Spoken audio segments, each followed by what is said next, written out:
Good afternoon, everyone. This is Dr. Nona James with Abilene Christian University's online CONR 725 course for educational doctorates, Beyond Power and the Theory and Practice of Appropriate Decision Making. We are preparing for week 5 for this week.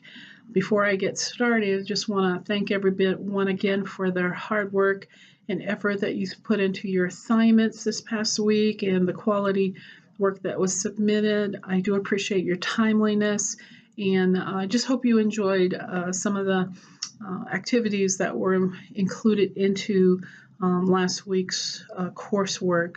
The feedback in relation to some of the areas that were discussed, especially the implicit associated test by Harvard, and your responses were real informative and enlightening. I know we also talked about privilege and just everyone providing their insights, how that personally impacted them, and just your consideration as to how to look upon that as you're dealing with other people, and how it reflects perhaps how you can proceed as an effective leader in decision making. Before I get into week 5 activities that I just want to overview for you this time, I do have some administrative notes I wanted to pass on to you. And one of them is I do appreciate your being on time with your assignments. And I also want to remind you that I know that some of you all were gracious enough to even inform me if you were going to be late due to an illness or an unforeseen appointment. Just be mindful that it's still going to be considered late. The marching orders from the dean is, and guidance is, and this is coming from the dean, that any latenesses that are beyond control related to you being hospitalized, family loss, death, emergencies, catastrophic fire, disaster, and even disasters beyond, that are natural events that occur, those the department will work with you. But any general illnesses, flu, sickness, got a hospital appointment last minute, tires broke, appreciate you letting me know, but be mindful that I cannot regain those points that are lost for lateness. So just try to be timely, and please don't let that discourage you to not get your assignments in. I'd rather you have some points earned than not to put an assignment in at all. Every point counts to your final cumulative grade, so just be mindful of that. The other is that there were some issues with, it's looked like opening up one of the videos, a couple of them. One in particular was the dual concern model. And there were others. I have communicated with leadership, the department leadership, and I will be putting in a ticket by faculty. My role as faculty to see if that's corrected. If there's other issues, please let me know so that when I conclude this, those can be areas of improvement. I regret that you all are having problems trying to open those particular links that are there, but the only way I can get them fixed is if you first off let me know, and then my guidance is going forward for the next 3 modules that we have. If you have similar issues, again, still let me know. First off, I ask that you also connect with Canvas and see if they can get you up to going. If not, as some of you students did, let me know, and I'll try and go some kind of way, just as I did for some of you, open up that dual concern by copying on the link. And you may be able to do that, do a right click, save as, save it to your computer, and then try and open it up. That seemed to work for me. So that's an option for you to do too. There was also concern about citing the work that has to do with the dual concern model, and especially if we couldn't open it. My recommendation is just cite your syllabus, that this is coming out of the syllabus, or cite the Canvas, ACU Canvas, and just as you would any standard, the year, and then behind that as cited in ACU syllabus. And then that way you're still giving accountability, but that's the best I can tell you. I don't think we have anything because of the nature of like I said, it's not an official link, especially if it's right-clicked and you saved on it. But at least I can appreciate that. So that was one of the questions too, is citing the work. And you're welcome to still send me those, and we'll try and get that refined even for the future students. I'm sorry that you're having those kind of logistical and technical issues. Some of you, I appreciate you getting in touch with me with concerns that you may have with your coursework when it comes to those that are in section 1 with Dr. Shep. And I really want to encourage you to communicate with Dr. Shep, even if you have issues with how you've been graded. The only way that he's going to be able to understand or gain some sense of helping you understand why you got the points you did or the score, your final grade, is articulating that to him. And then you're welcome to courtesy copy me on that email. That way I see that you're communicating with him. I am going to give him, out of respect for Dr. Shep, the responsibility to respond to you. And thereafter, if you're not satisfied with that, you're more than welcome to continue that communication with me. But in fairness to him, he has that first opportunity to try and respond to you. Those in section 2, you're fine to communicate with me. I think some of you all have already done that, and I appreciate it. And be mindful if you have any issues or concerns with me and how I am proceeding with the coursework, or you have questions and concerns about your, anything that I've responded to, and you feel like you still need some clarification, you're welcome to elevate that. But the first and foremost, I ask out of respect, is at least try and communicate with first Dr. Shep, those in my class, me, and then thereafter you are welcome to communicate with the leadership of the faculty, which is Dr. Kippy Fleming. We're hoping to have one more Zoom.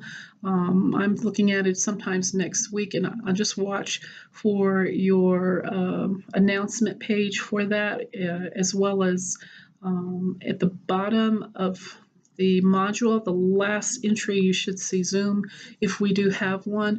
And I am going to try and have something like that in hopefully sometime in week 6, and just see how everyone's doing in preparation for your last session module, which would be week 7 coming up. So we have had a lot of information that has been thrust to us just in the last 4 weeks that we have been together. And if you know, we first started off with just a matter of we started this coursework. Very first week was what causes good leaders to fail or to make poor choices and decisions.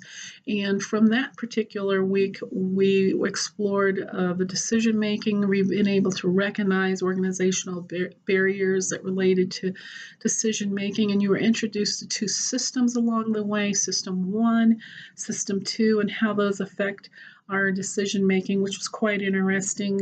System 1, kind of automatic, the expectation, you hear something, the response, but then System 2, there has to be that gleaning of additional thought to it. And I thought those were some good exercises that were provided to you even through those videos. We also talked about the theories of bias, and you were introduced to cognitive bias and how that impacts, and relativity and the perceptions that relate to decision making. And then you had the opportunity to be able to try to synthesize the elements of appropriate decision making, and through the use of just some wonderful articles and the literature that you've used from Ariely, which is Predictably Irrational, the Hidden Forces of Shape of Decisions, explored that, which you're going to be looking at more this week. Bazerman and more, they provided some wonderful information in their book, Judgment in Managerial Decision Making and the System Process, and just using their resources. And then we also had some wonderful articles in the Harvard Business Review that also were informative when it related to decision making and how not to fall into indecisiveness with our decision making. Last week, as I shared, you got a little bit deeper into what was an active participation in understanding biases with the Harvard Implicit Association Test. It sounded like everyone really enjoyed doing that, and it was informative. And so that also opened up a little bit more awareness to you. In addition, you had the opportunity to speak on privilege. And I know that some students approach me and it's like, Dr. James, I'm not privileged, or how does privilege affect in this perspective? Some look at it from an ethnic perspective, and others, even economic disadvantages or perspective, and found them to be really informative. So the question or the response to that was, all of us are, to some degree, be it wherever our life experience has brought us, we have some privileges, perhaps more for others and less for those that are less fortunate, but there are those privileges.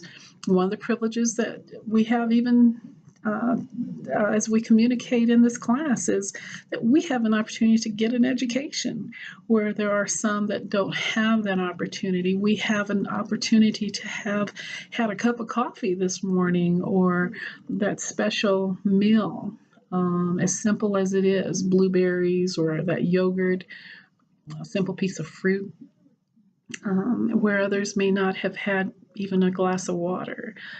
Some, I know that with the fires recently and the Pasadena experience, we heard folks, they lost everything. And I heard a little fellow, he said, all I want is my warm bed and a shower. So we had an opportunity to have privilege to sleep in a bed last night, a lot of us. Whereas there's those that weren't as their experiences or privileges that they articulated were entirely different. So as you can see, there's a lot that we can conceptualize and capsize related to privilege. So that brings us to week 5. And so for this week, we have the wonderful opportunity to look at the creative thinking and how does that impact decision making. And so this week you will be exploring that using the resources that come out of Ariely, Predictability, Irrationality, and the chapters that are listed there for you. And you'll also be using Branbandere and Annie's work on thinking in new boxes. So that's your resource material. There's also some article links that you'll be exploring too. And please, again, if you have any problems with getting into that, let me know, and we'll try and resolve that for you first through Canvas. So this week you'll have, it's going to be really interesting. You'll have an opportunity to work in your groups with the topic of divergence, and putting something together with your groups on that topic, and dealing with the problem there.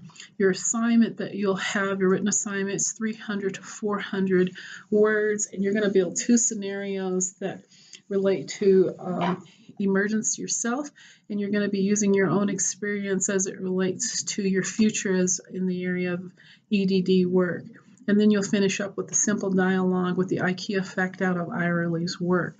So I hope that helps as far as my encouragement to you. And remember to also, I want to challenge you to explore what Scripture says about leadership. And I think you probably would agree with me that one of the greatest leaders we had was Jesus Christ. So we could go anywhere in the Bible from a Christian perspective and see how he was a wonderful leader as well as others. So perhaps that's something you can reflect on this week. And I hope everyone has a wonderful, blessed week. If you have any questions, as I always say, get in touch with me or Dr. Shep, and we'll be prepared to help you with that. Take care. Bye-bye.